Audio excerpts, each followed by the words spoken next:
Bienvenido nuevamente.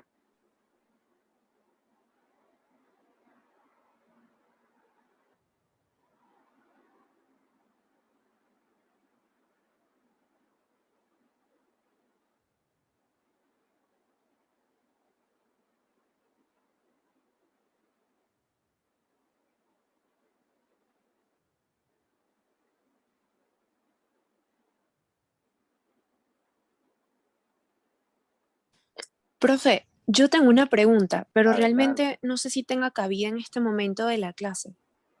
Sí, adelante, buenísimo.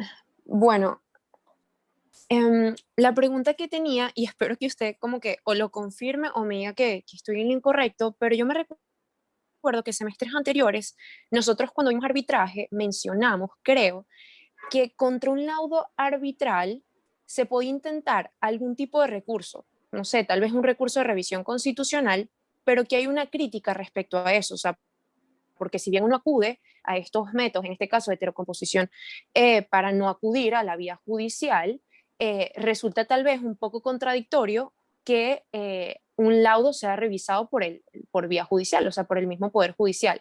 ¿Es así o realmente contra un laudo no cabe recurso alguno por vía judicial? No, sí cabe recurso, claro que cabe recurso.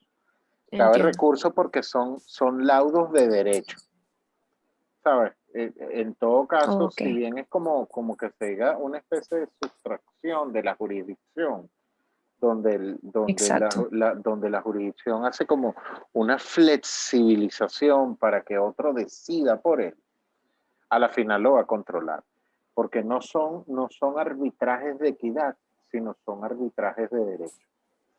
Entonces, Entiendo. claro, es criticable que dice, bueno, pero si ustedes se fueron y gastaron aparte recursos Sí, considerables en los honorarios de unos árbitros, ahora no les gusta a alguna de las partes la decisión de los árbitros y que eventualmente pueda cambiarle totalmente el laudo o parte del laudo, el Poder Judicial, la jurisdicción. En este caso, en el laboral, está el recurso de casación en contra del laudo y está también el recurso de revisión constitucional, por supuesto. Pero entonces tendrías que, a mi modo de ver, agotar primero el recurso de casación y claro. sería la revisión constitucional de la decisión de la Sala de Casación Social.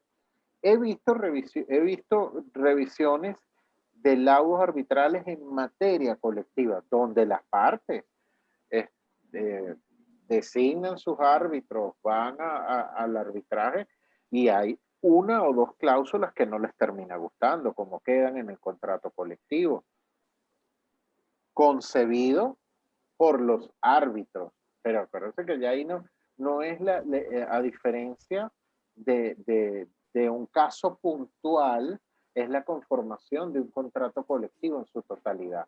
Es decir, ahí tienes muchas cosas sobre las cuales puedes recurrir, porque te puede gustar todo el contrato colectivo menos una cláusula.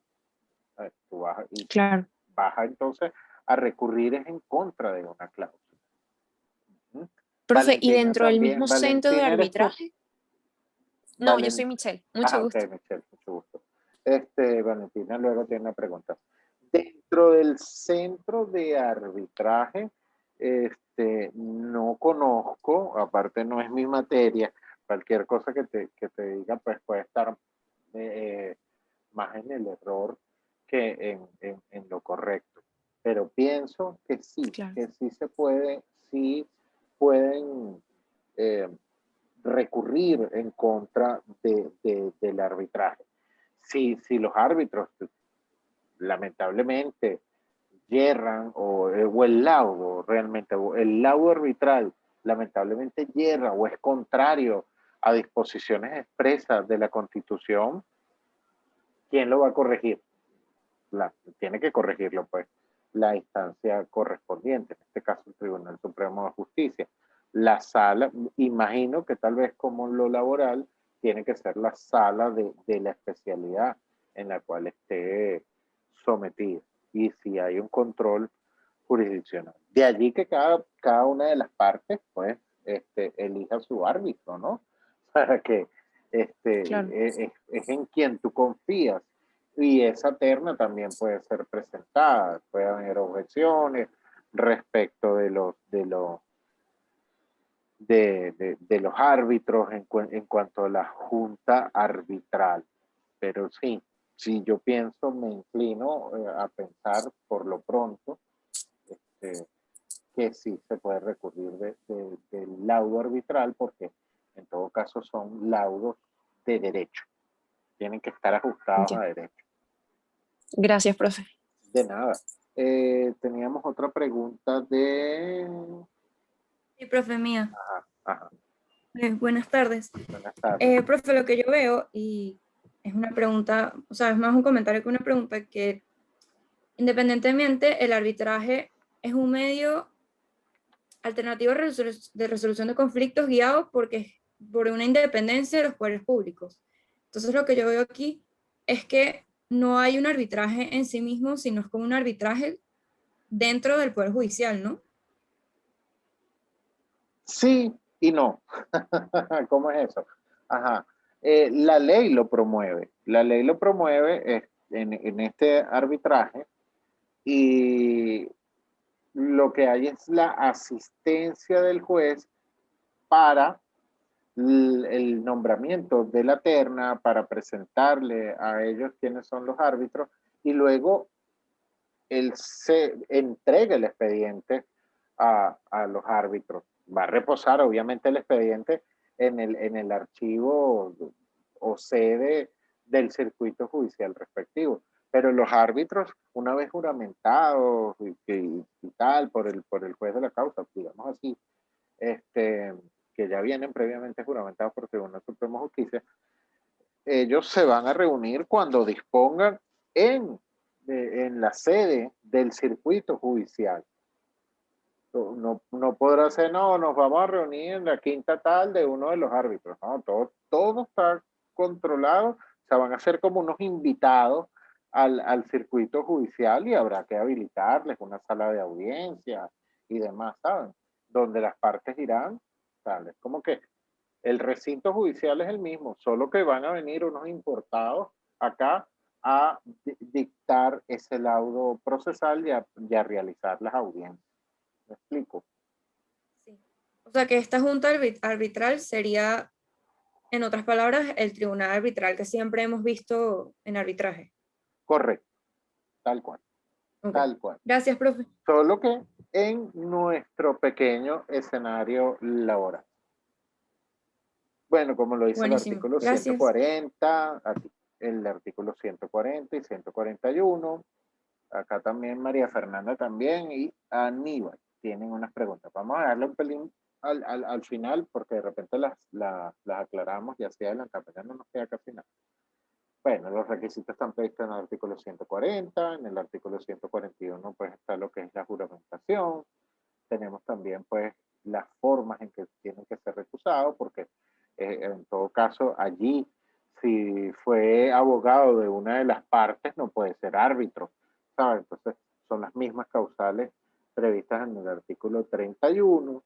El costo de los honorarios profesionales de los árbitros debe ser cancelado por las partes, por eso es que le dije que yo hasta por lo pronto no he visto un arbitraje en materia laboral, al menos en lo que es una parte procesal, por la Ley Orgánica Procesal del Trabajo.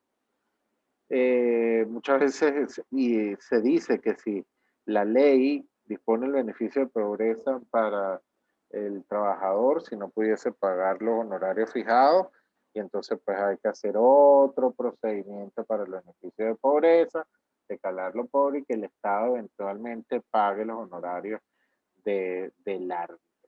Cuestión que tampoco he visto hasta la actualidad. La Junta Arbitral constituida será presidida por el árbitro que establezca el tribunal. Fíjense ahí cómo entonces es un arbitraje un poquito tutelado dentro del Poder Judicial y se reunirá a las horas y en el lugar que decide. Por lo general, estoy seguro que tiene que ser el circuito judicial como se lo acabo de indicar. Las decisiones de la Junta Arbitral, siendo 3, tienen que ser tomadas por mayoría, es decir, 2+1. Y la Junta Arbitral tiene amplias facultades para decidir el asunto planteado. Sus audiencias son públicas y se instrumentarán por el procedimiento oral. La Junta Arbitral tiene que producir su laudo arbitral, que no es otra cosa más que su sentencia, conforme a los principios generales que orientan la Ley Orgánica Procesal del Trabajo. Principio que vamos a ver la semana que viene. Eso quiere decir que este es todo un arbitraje, a mi modo de ver, de derecho. Tiene que ser dictado, la sentencia o laudo arbitral tiene que ser dictado previa a la realización de una audiencia y tienen 30 días de despacho o hábiles para producir pues, la sentencia. Y aunque nos indica el artículo 149 que son inapelables las decisiones de la Junta Arbitral, vemos pues que el propio artículo 149 nos indica que queda salvo el derecho de las partes de interponer el recurso de casación por ante el Tribunal Supremo de Justicia en sala de casación social contra el laudo arbitral dentro del lapso de 5 días hábiles siguientes a su publicación. Y de acá volvemos pues tal cual. Se trata de un laudo arbitral que debe respetar el derecho. Entonces, un método de heterocomposición procesal alternativo, pero de derecho, sustracción de la jurisdicción, si se quiere así decirlo, pero de derecho. Y por tal motivo tiene casación per saltum cuando fuera dictado fuera de los límites del arbitraje. A mi modo de ver, eso es un error de derecho, un error injudicando. También tenemos pues cuando estuviera concebido en términos de manera contradictoria que no puede ejecutarse, también un error injudicando.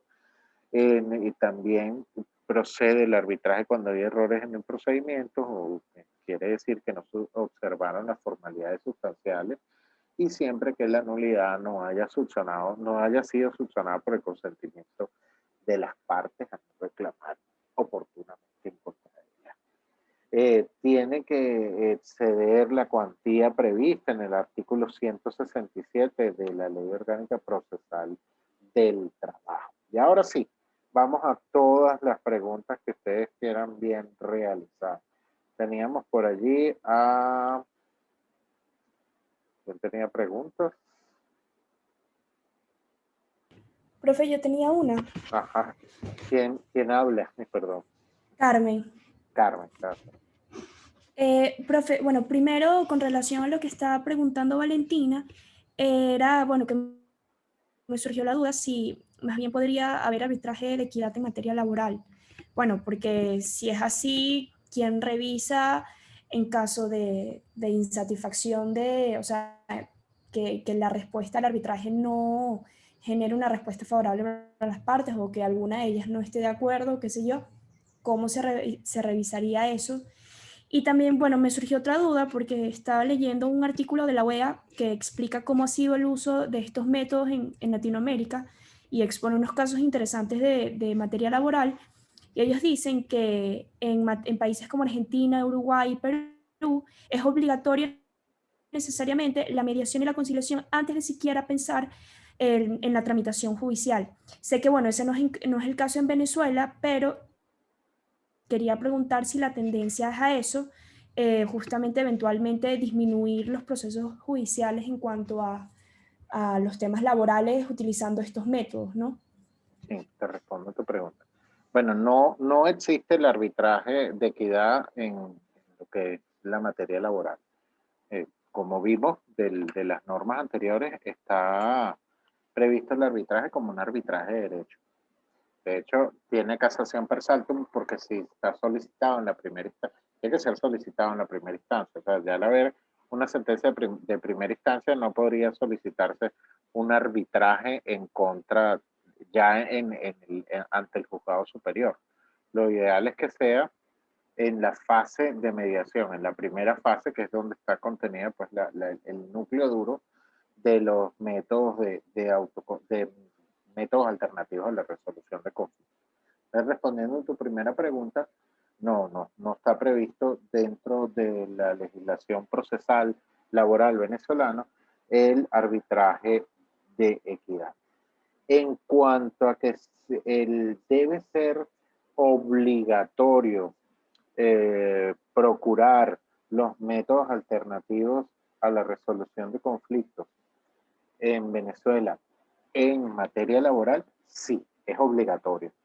Por eso ya a partir de que veamos la semana que viene y entremos precisamente en el proceso judicial, vamos a ver que toda demanda laboral entra primero en una fase de sustanciación, que es de donde se forma el expediente, se depura el nivel de demanda, se decanta bien que cumple con las características, los requisitos de la ley y que ese nivel ya entre depurado a la jurisdicción, por así decirlo, para ir a una fase obligatoria de negociación, donde el primer juez con el que se van a conseguir no va a decidir la causa.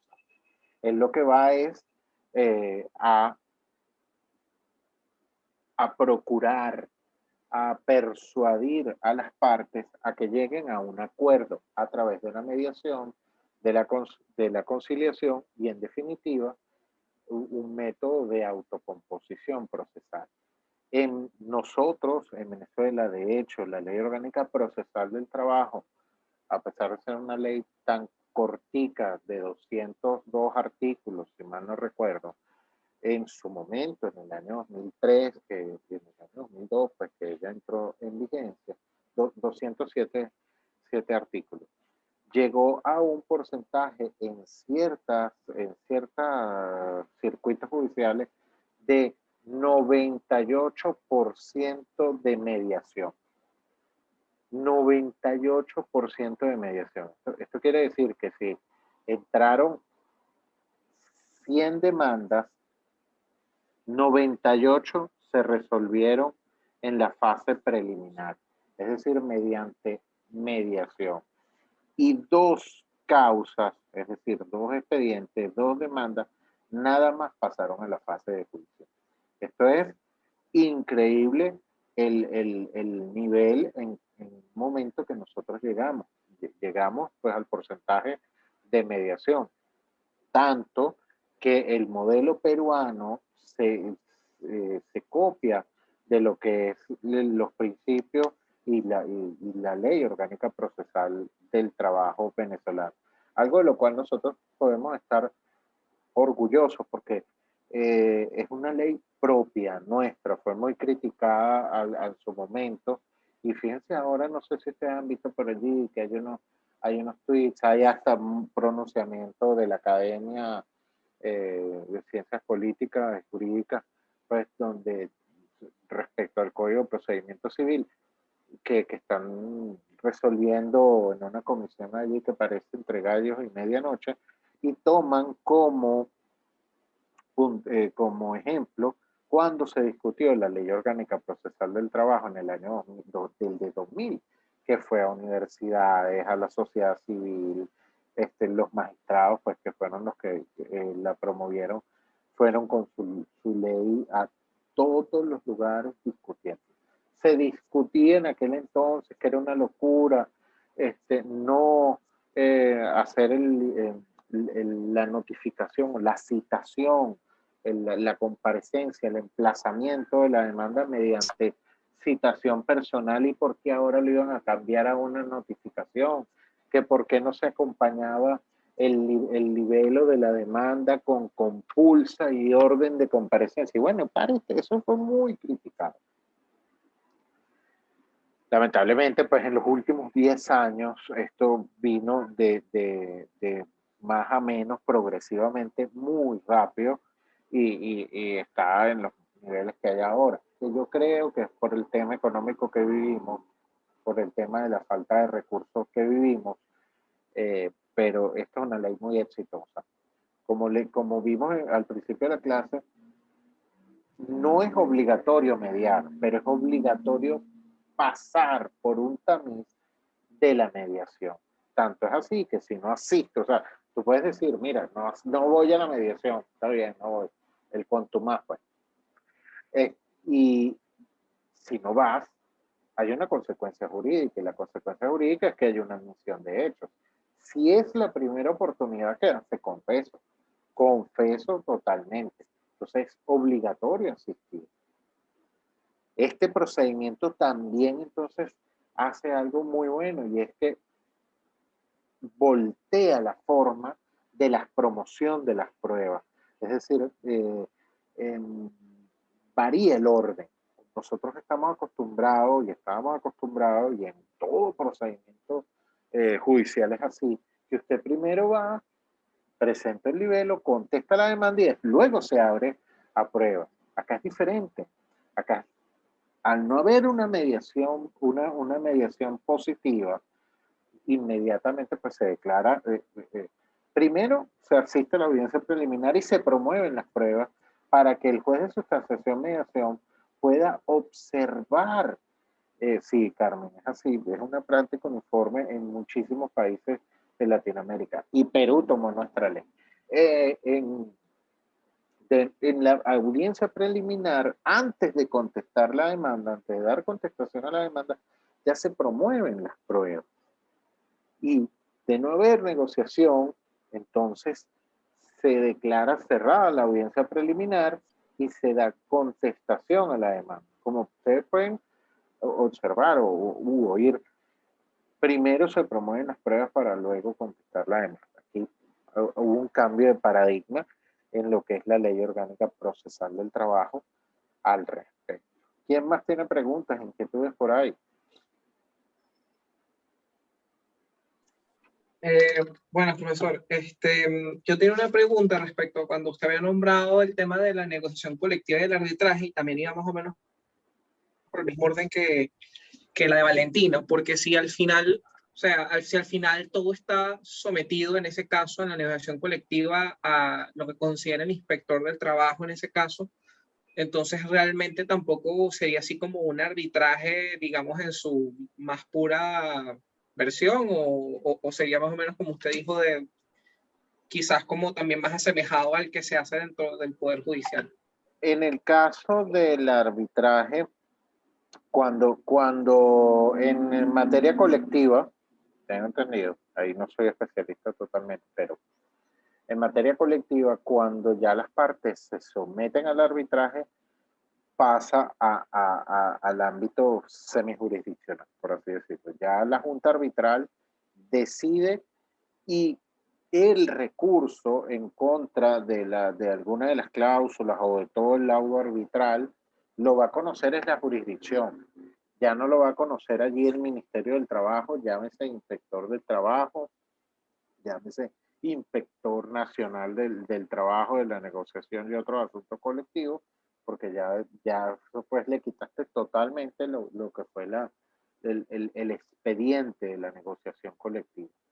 Y allí quien conoce, hasta donde tengo entendido, es la sala político-administrativa de esos, de esos asuntos, a menos que la sala de casación social ya le hayan atribuido esa competencia. Pero en ese caso no es el inspector del trabajo. También, ¿por qué? Porque definitivamente el laudo tiene que estar ajustado a derecho. Imagínate, en el caso de un laudo arbitral en materia colectiva, donde las partes donde los árbitros establezcan una jornada semanal mayor a la de 40 horas.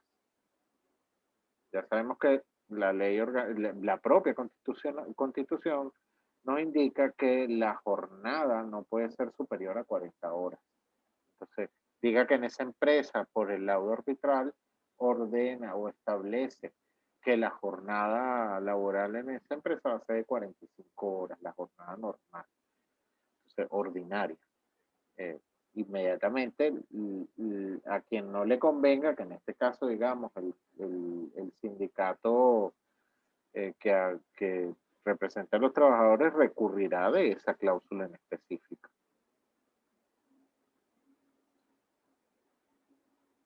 ¿Y ante quién recurre? Ante la jurisdicción. No va a recurrir ahí al inspector del trabajo. Como quiera, que no cumple con el ordenamiento jurídico, que es entonces los límites de la jornada, sino que lo excede, quiere decir entonces pues que debe ser conocido por, primero que es ilegal, ¿no? Entonces, ¿quién tutelaría esa legalidad? La tutela el Poder Judicial. Por supuesto, es como, yo comparto lo que ustedes indican, es como contradictorio. Bueno, me sometí a un arbitraje para recurrir.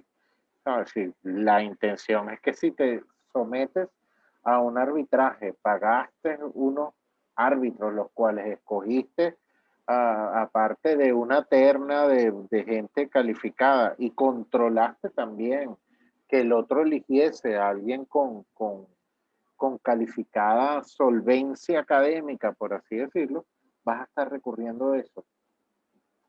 Parece contradictorio. ¿Alguna pregunta más? Como vieron, este es un tema Hola, profe, bastante sí. sencillo. Ajá. ¿Quién pregunta? Perdón. Buenas tardes. Hola, María Fernanda. Buenas tardes. Mi pregunta era que el semestre pasado, en Derecho Colectivo del Trabajo, nosotros tuvimos que estudiar las diferencias con respecto al arbitraje en la LOT y en la LOCTRA. Y yo pude ver que en la LOT la Junta de Arbitraje se conformaba por un árbitro propuesto por el patrono o patrona, uno por los trabajadores y los otros dos, y el otro árbitro se elegía de mutuo acuerdo. En cambio, en la LOCTRA, como bien usted dijo, es al azar escogido por los jueces, por los magistrados. Yo quería saber si usted sabía la razón por la que en estas distintas leyes el procedimiento para elegir la Junta de Arbitraje era distinto. Bueno, definitivamente porque eso fue, saben que muchas veces se hacen los proyectos los proyectos de ley y una cosa es lo que va del proyecto que va para la asamblea y otra cosa es lo que sale. Realmente esa es la razón. Creo que en el proyecto de la LO triple T estaba la misma técnica del artículo 139 de la LOCTRA. Es decir, 3 miembros escogidos al azar por el juez de una terna que él le presenta a las partes. Ahora, dejaron el antecedente normativo, si mal no recuerdo, de la ley del 97 para la ley de la LO triple T.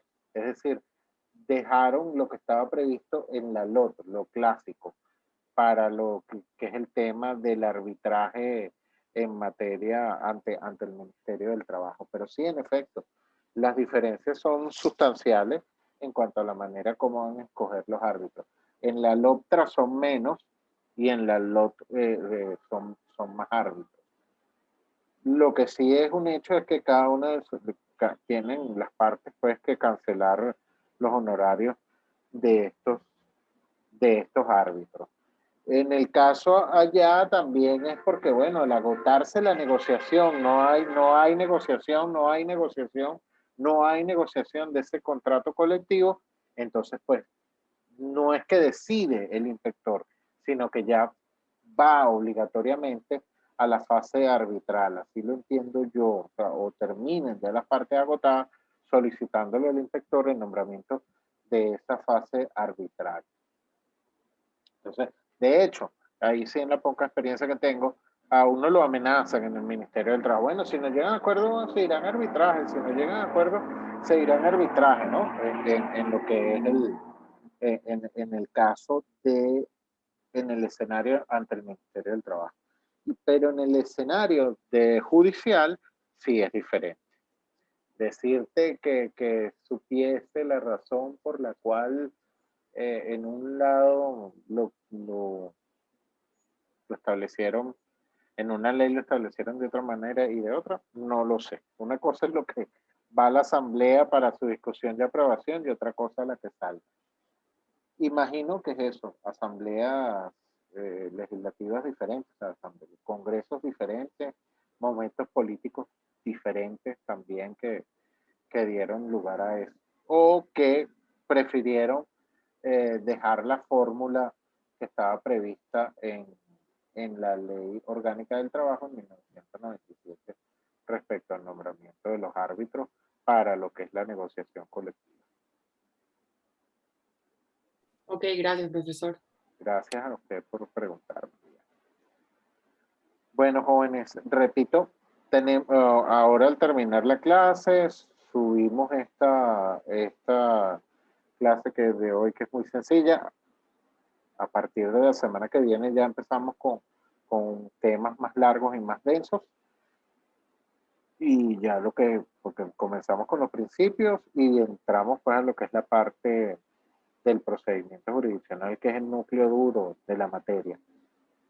Y bueno, agradecido por todos los que están presentes hoy, agradecido también con aquellos que hasta hoy han respondido los emails con la actividad y así los conozco un poco más. Cuando tenga tiempo les voy a responder a todos detalladamente. Y pues bien, estudien con pasión, no solo esta, sino todas las materias. Ya les falta poquito para graduarse de abogados y eso me encanta, que siempre haya más abogados. Es una carrera que nunca se agota. Entonces, muchísimas gracias. Como bien saben, montaré la clase también en YouTube, en el canal de YouTube, y en módulo 7 también podrán conseguir rápidamente el video de la clase. Gracias y buenas tardes a todos. Chao. Buenas tardes, profe. Muchas Muchas gracias. Gracias, profe, chao. Hasta luego.